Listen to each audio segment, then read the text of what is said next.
Mga katrops, welcome back ulit sa aking channel, Sports React PH.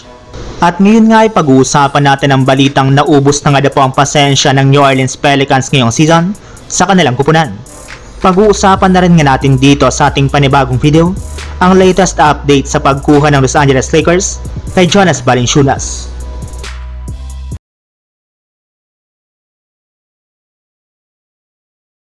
Natalo na naman nga po mga katrops ang New Orleans Pelicans sa kanilang game ngayong araw laban sa Indiana Pacers sa score na 119-104 na siyang naging rason bakit mas lalo silang nabaon sa ibaba ng standings ng Western Conference sa kanilang kasalukuyang record ng 5 wins at 22 losses na may kasama pang 4-game losing streak at isang beses pa lamang nga po silang nanalo sa kanilang huling 10 laro. Kaya unti-unti na nga pong nawawala ng pasensya ngayon ang kanilang front office sa kanilang kupunan. Kung inyo nga pong matatandaan mga katrops, bago pa man nga po magsimula ang season, ay inasahan na nga po sana ng mga analyst na mas magiging competitive na nga po sila matapos nilang mapalakas ang kanilang lineup sa pagkuha nila kay DeJounte Murray. Ngunit mas lalo lamang nga po itong lumala matapos ang pagtatamo ng injury ng halos lahat ng kanilang mga key players.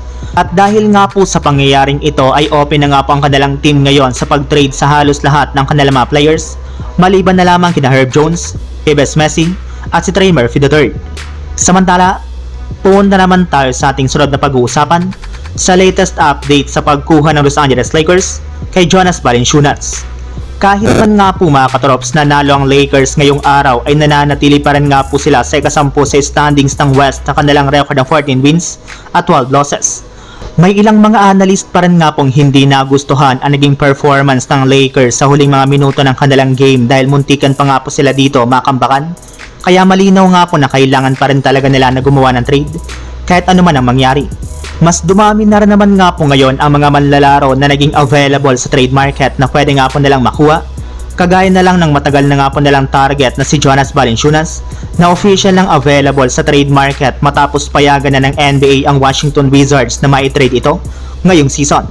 Kailangan na rin naman nga po ngayon ng Lakers ng isa pang sentro sa kanilang lineup dahil masyado nga po talaga silang nanghihina sa tuwing out si Anthony Davis sa loob ng court. Kagaya na lamang ng nangyari sa kanilang game laban sa Memphis kung saan bigla na lamang nga pong naging dikit ang kanilang score simula na magtamo dito ng injury ang kanilang superstar big man. Kaya pinag-iisipan na nga po ngayon ng mabuti ng Lakers kung gagamitin nga po nila si D'Angelo Russell para lamang mapadala ang pagkuha nila kay Jonas Valanciunas mula sa Washington Wizards. So yun lang mga katrops, ang handog kong story ngayong araw. Sana nag-enjoy kayo, please like and subscribe my YouTube channel, Sports React PH para sa iba pang story at update patungkol sa NBA. Kita-kits muli sa ating susunod na video.